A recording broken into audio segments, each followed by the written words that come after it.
करण्यात येतील। अमल मिटकरी आणि मंत्री महोदय, आपण मंत्रिमंडळातल्या अत्यंत समयसूचक उत्तर देणाऱ्या मंत्र्यांपैकी मी मानतो।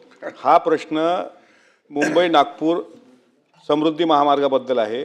त्यांनी जे प्रश्न उपस्थित केले, तुम्ही सांगितलं जे काही कारवाई करता येईल ते प्रस्तावित करू। आता IRCच्या मानकाप्रमाणे फलकं उभारण्यात आलेली आहे असं उत्तरात सांगितलेलं आहे। आता नेहमी आम्ही त्या समृद्धी महामार्गावर प्रवास करतो माननीय सभापती महोदय।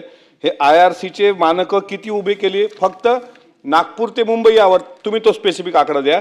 दुसरं सभापती महोदय, मंत्री महोदयांच्या उत्तरामध्ये अपघातग्रस्तांना तातडीने मदत मिळण्यासाठी इतकं काय शीघ्र प्रतिसाद वाहने 21 नग, रुग्णवाहिका 21 नग, EPC गस्त वाहने 16 नग, महामार्ग सुरक्षा पोलीस केंद्रे 15, 30 टन क्षमतेची क्रेन 16 नग।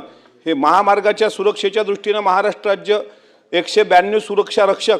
साहेब, आम्ही नेहमी त्या मार्गाने प्रवास करतो। हे आभासी आहे का उत्तर? हे तुमच्या अधिकाऱ्यांना विचारा। असं कुठेही आहे असं मला तरी दिसत नाही। मागेही एक प्रश्न असा आला होता, मी त्या रोडवर जाऊन पाहिलं, अजूनही वस्तुस्थिती जैसे थे आहे।